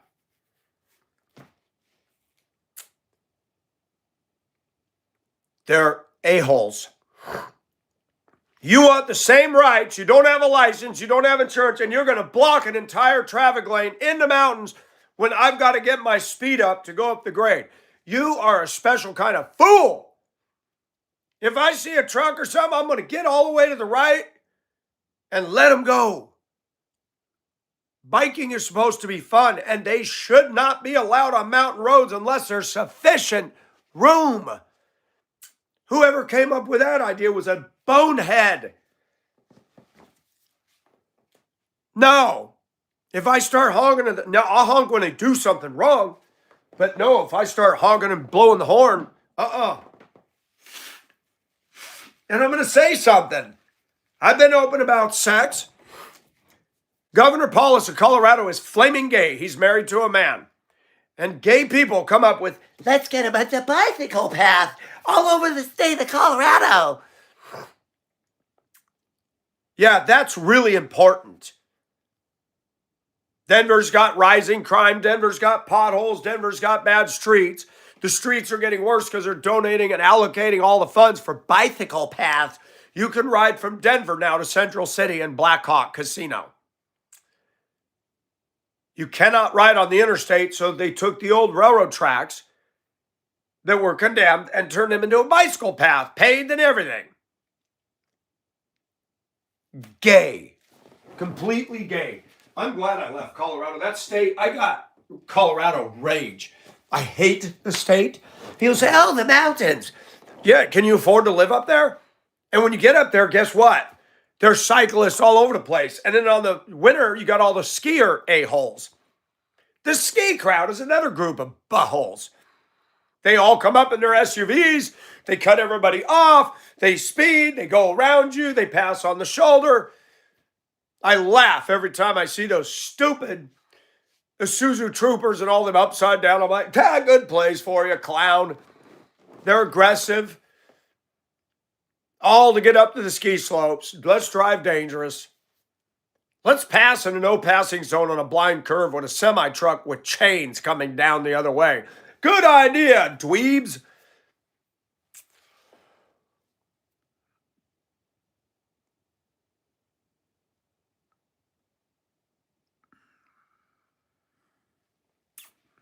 Krebs, you know what I'm talking about. People get in their car and they feel brave. People get on their bike.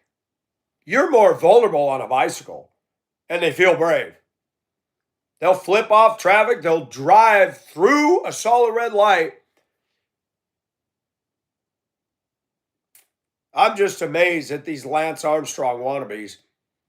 8 cars that are starting to negotiate through the intersection will lay on the horn, and here goes the cyclist. You know how easy it is to take your butt out?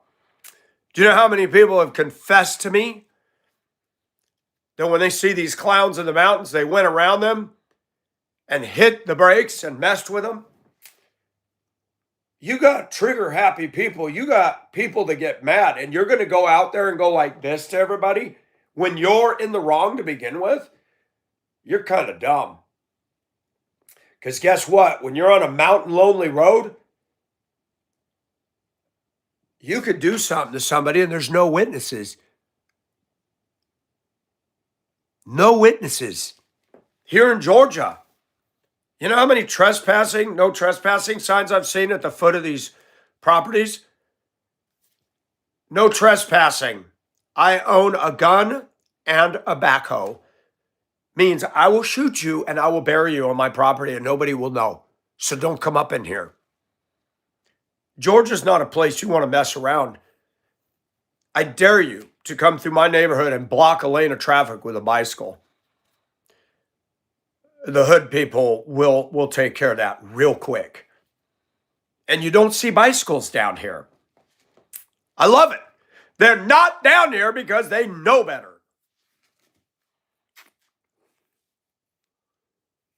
Yep, Krebs, absolutely.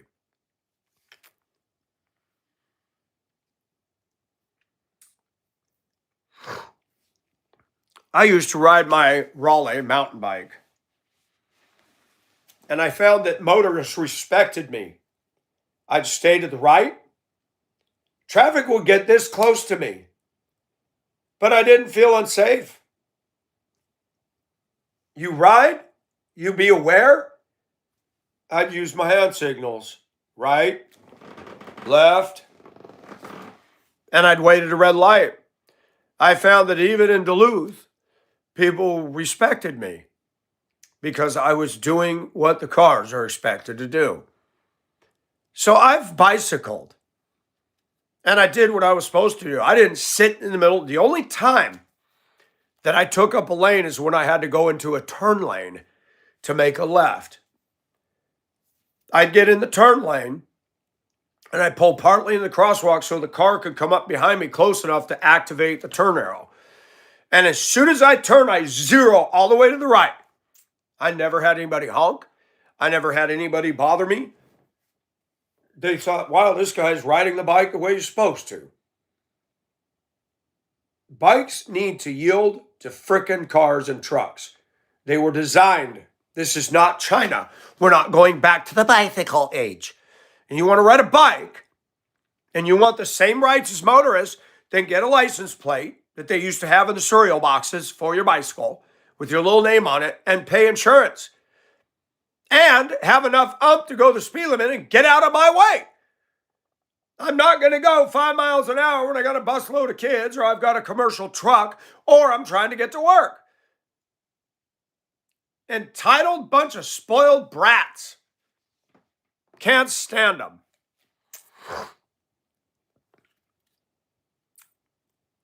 My supervisor from Denver said her and her husband bought trikes. They said, Mike, we're getting older. We can't hold up those 1,400-pound bikes. And they love the trikes. What did she call it? She said they don't shift. They're automatics now. Yep, the little license plates. Remember you used to put the cards in your spokes so to go and the little stupid reflectors you got in the cereal box or the Captain Crunch bear that you put in between your spokes. Shoot, I remember the Brady Bunch era. We had the skinny bamboo pole with the orange flag on the back of the banana seat. so the people in traffic could see a kid on a bicycle.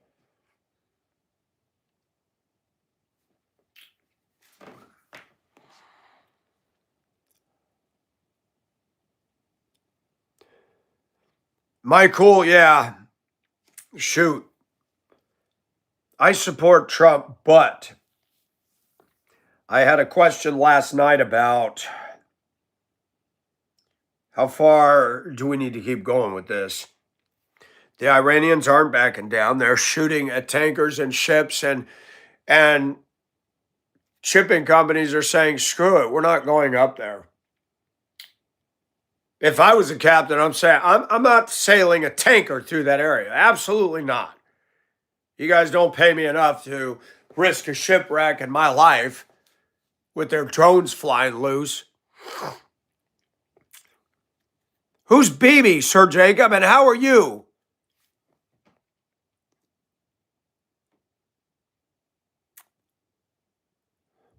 Sir Jacob, are you being sarcastic? Best way to be start a Sunday. Good. I don't think he's starting World War III, but I'm going to say something. I voted for him. That doesn't mean he gets a free pass. You got all the Trumpers saying, oh, he's doing the right thing.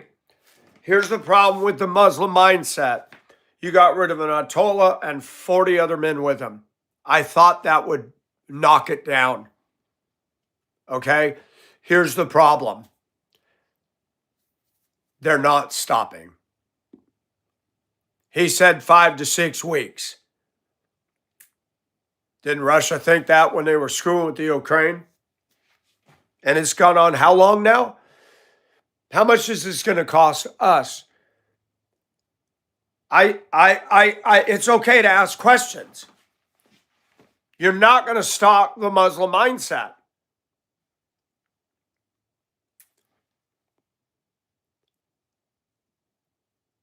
Oh, if they hit Netanyahu, oh my. Iran doesn't have a Rothschild central bank. I watched a video this morning that talked about Venezuela.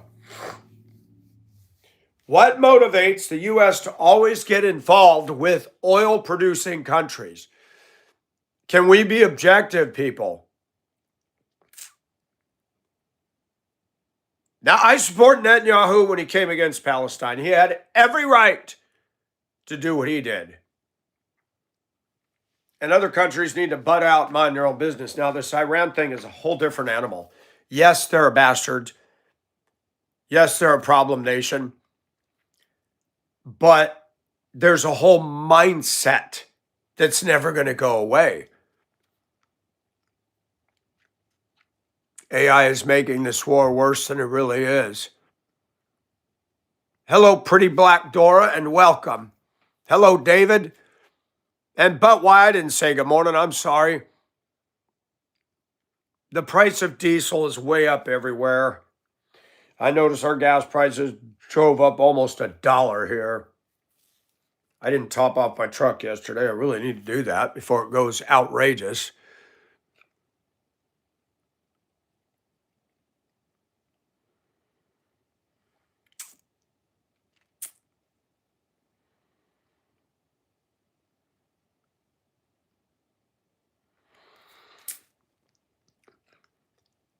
You're not going to stop an ideology that's rooted in centuries.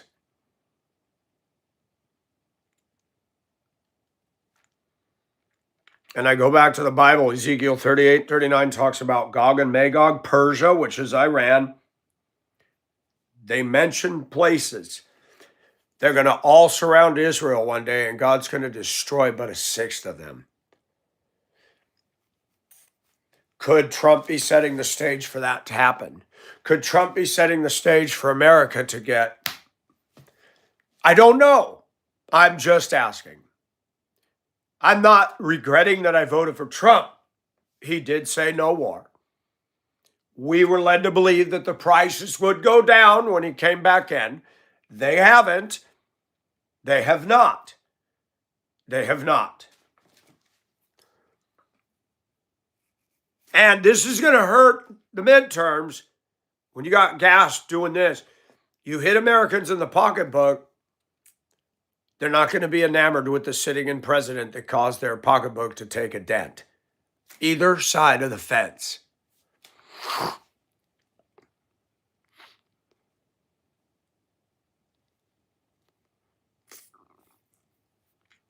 Noah, the sad thing is there's so much greed surrounding oil. But even I've said America gets involved. We got involved in Iraq not because of any actual fact. 9/11 was not triggered by Iraqis. 9/11 was triggered by Saudis. And America's never, ever, ever punished or penalized Saudi Arabia, ever, while they've made billions and trillions of dollars off oil. Look at the people in Dubai. Look at what they're driving. No, they're not buying Lexus. They're not buying SUVs. They're buying Bugattis. They're buying $1 million cars, folks. Their base price starts at $100K. They are rolling in the money. And the hijackers that took down our trade towers had nothing to do with Iraq. Now, you can say what you want, but we were lied to by Bush. We were lied to. He did not have WMD. We were lied to. What did we do to the Saudis? Nothing. America helped the Saudis get rich. And we need to talk about that. That's a disturbing, glaring, yucky black eye on America that we get involved with stuff. Look at what happened. Cheney went in there and started Halliburton. We're involved with Venezuela because we want their oil. We're involved with Iran because we want their oil. And we were told we're going to drill, baby, drill. And what have we done? Now, folks, it's okay that we voted for Trump, but it's not okay to be a cult about it and say everything he does is thus saith the Lord. No, it isn't. No, it is not. I heard him say we got the best military in the world. Do we?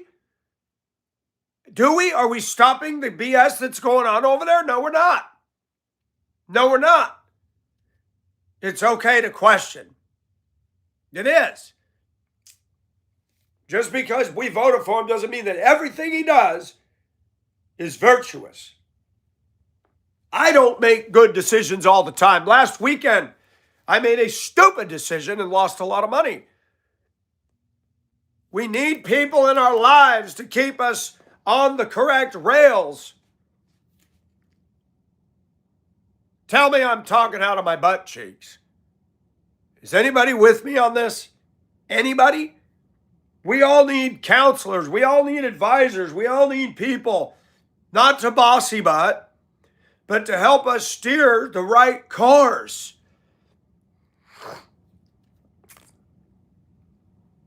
Hello, Nasty Rays. How are you? Thank you, Sir Jacob. And I'm not dissing Trump.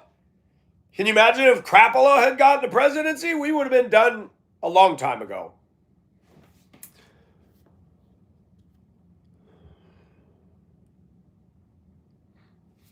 Just because I voted for Trump does not mean he gets this free, infallible pass. Don't make him the Pope, folks. Sometimes when I talk about cults, and the Democrats have been saying it, and they're a cult too, but this MAGA cult is a bit extreme. Oh, Trump can do no wrong. And they make comments like, oh, Melania is the best looking first lady. No, she's not. No, she's not. I know opinions are opinions. Beauty's in the eyes of the beholder. She's not a bad looking dame, but listen to me. Best lady all around goes to a Democrat. Jackie Kennedy, #1, classiest first lady, beautiful. She carried herself flawlessly. And I'm going to say it. Michael tells the truth. I don't like the Democrat Party, but JFK had a dang good Jackie. You look at pictures of her photography, the photographers that took pictures, she was full of poise and beauty. Was I even alive? I'm 60. No, he was assassinated 2 years before I was birthed.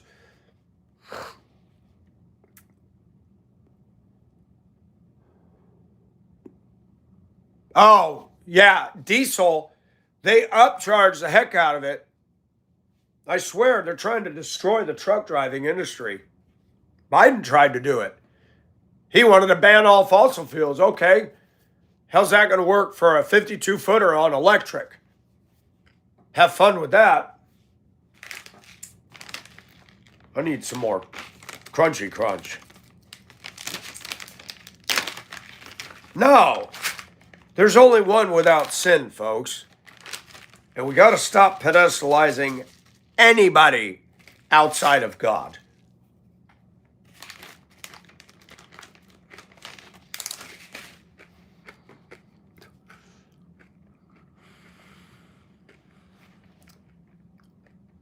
You may be onto something, but why? Nasty Reyes, you're funny. Snacks.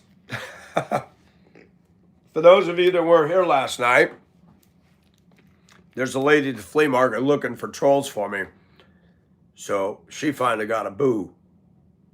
And they love each other. Isn't that cute?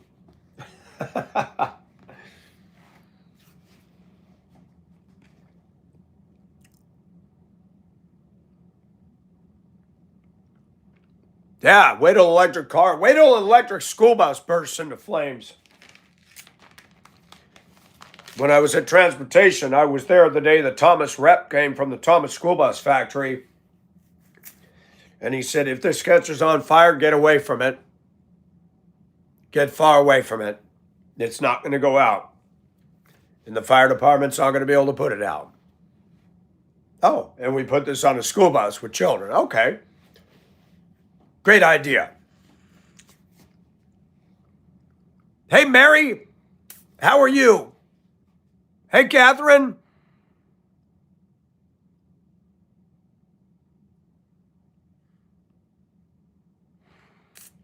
That's right, Catherine. And our pastor's been talking about wisdom. And he's quoted the Bible that says there's safety in a multitude of counselors. And that doesn't mean that everybody's going to tell you the right stuff. But if I talk to 10 Christians, the Holy Spirit is going to kind of narrow it down that out of 10 different people that don't know each other, when you see that they're all saying the same thing, well, that's a pretty good idea that you're probably getting the truth. Now, if you have 10 people saying 10 opposite things, I don't know what you're going to do. Maybe you better put a hold on what you're doing because you're not getting clarity. But I failed last week. The week before Saturday, I had no peace about the decision, and I went ahead and I paid the price. So lesson learned. I paid $10,000 for a stupid class that I could have passed and kept the money. Dumb.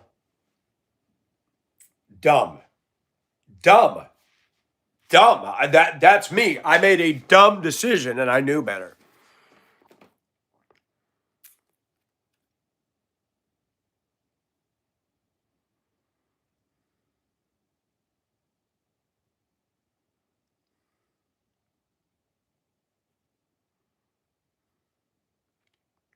Dumb. Why is it spelled with a dang B? So I always do that on purpose. Dumb. That's dumb. I love Gazoo. Hello, Dam Dam. That's so funny. I appreciate you guys allowing me. We all are dumb. Yeah, Catherine, I bought a truck and it's sitting in a parking lot in Liberty. Maybe if you go out there, you can see it. Stupid. I'm not going to get it. Transmission went out. It was a big truck. And I'm done. I'm done with big. I wanted it because I was insecure having let my deuce go, so I bought another one. Except it was a four-wheeler, not a triple axle. The guy lied.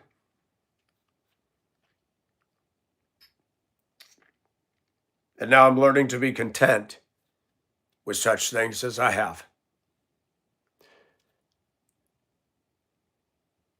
I wanted the truck because of my stupid insecurity. It's okay to like things, but when God starts moving in your world, he tries to transform us to not be slaves to society. People around here buy vehicles to show off. My life had better show off Christ, because if it isn't, then I'm a failure. Tell me I'm wrong. Tell me I'm wrong. Do you know how much they charge to tow that? Thousands of dollars. They have to put it on a lowboy. Then the transmission replace. Do you know how much it costs to get a replacement for that? You don't just go to AutoZone and buy that.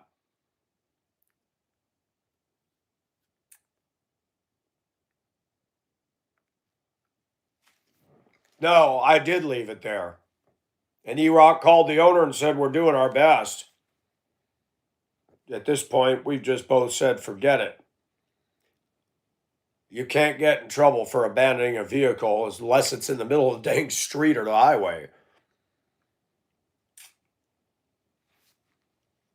I didn't even re-register the title.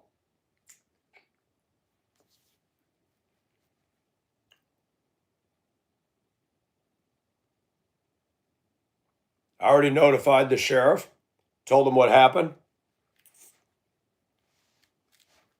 They really wanted to press the issue. They can trace it back to the owner and say, hey, you need to get this out of here because it's not registered in anybody else's name but yours. You can pay the tow bill.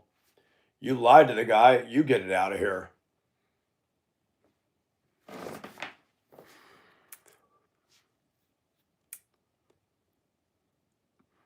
I'm not going to pay an additional $10,000 to get it back. My cool, thanks for coming in. I hope to see you again. Nasty Reyes, what state are you in? Snow. Shoot, that's making me hot.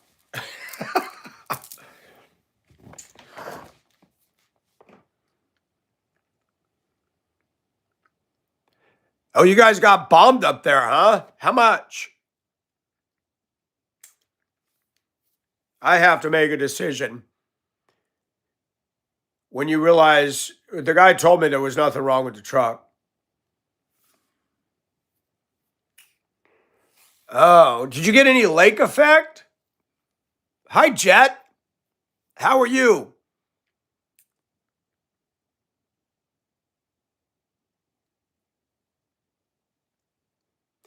There's supposed to be rain today, and Tina, she messaged me yesterday saying they're talking a weather alert for Monday. Shows rain on my app. They're saying a freeze warning Monday. It's getting a little late in the year for that, but at least it stopped that 80 degrees and high humidity for a minute.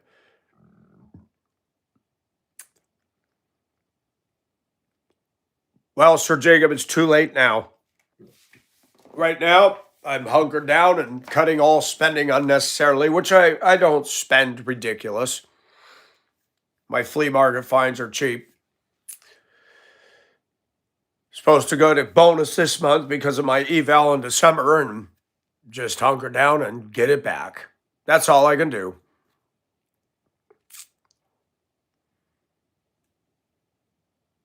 Jen, I'm okay. Thanks for coming in.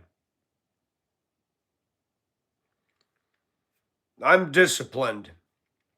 I don't date. I don't drink. I don't buy cards, lotto cards. I don't smoke pot. You know, habits cost you. Pack of cigarettes. Guy at work told me he pays $13 a pack. Woo! When you go through that a day, huh? Multiply that by 30. And then they say they don't have money. Ah, wonder why. Saving money is very hard. Takes major discipline. You live like me, you can do it. You don't see $1,500 lazy boys and recliners in my house. My house is sparse. I mean, you see a lot of stuff in my room. I paid pennies on the dollar for this stuff. $15 for a bookcase, the dresser, all this stuff. It's cheap. I bought it at the flea market. This here is 100+ years old. This was $15. Guy had it up on a table. The flea market, I walked right over. I said, is this price right? He goes, yeah. I pulled out my wallet. I set the other thing down. And this lady goes, I said, I've already bought that, ma'am. Oh, she gave me a filthy look. And the guy said, no. He asked me and he started pulling out the money. That's his, ma'am. That woman was going to take it and put $150 on it in an antique store. This thing is beautiful. Solid oak, no cracks or splits. It's got the key, the inside little cubbies and shelves. But I don't buy it to resell. I buy it because I like it, and I got it for a song. Thank you, Melissa. Yeah, I'm fine. You know, it's not the end of the world. It just peeves me. Melissa, you have a good day and be safe. Sometimes, Catherine, yes, I don't miss the heating bills. Sir Jacob, but why? I like old school stuff. Yeah, our thrift stores out here are not, they're marking stuff up so much. I remember Antiques Roadshow. Nasty's out there. How deep is the snow, Nasty? You might have told me, but I missed it. Nasty Reyes, you smoke pot. Come on now. Good morning, follower. How are you?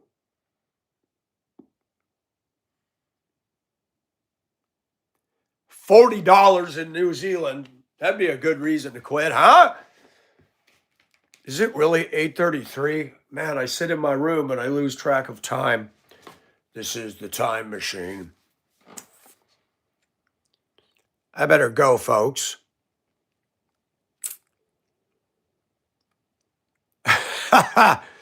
3 to 4 packs a day. Yeah, that's one of the reasons some people can never save, because of their vices take all their money. You can tell something's a vice by how much it costs you. You too, you guys, everybody. That's right. Have a good day. And thank you for your encouragement and coming to the channel. Yep, we pay more to Satan. Well said. Vices, addictions, and then people complain about the tithe. Man, you give it 90% of your money to this addiction and you're going to give 10% to God, and that's too much. I've noticed, because I make a choice to honor God, He meets my needs. No, I'm not going to be rich and have airplanes and all that. Who's that clown now asking for another plane so he can preach the gospel? Some white-haired old clown that's a millionaire, calling himself a minister.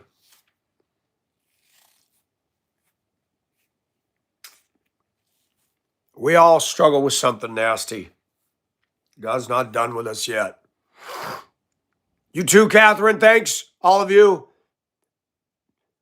Hey, His Dudeness, I didn't even see you. Thank you. 2 packs a day. Expensive habits.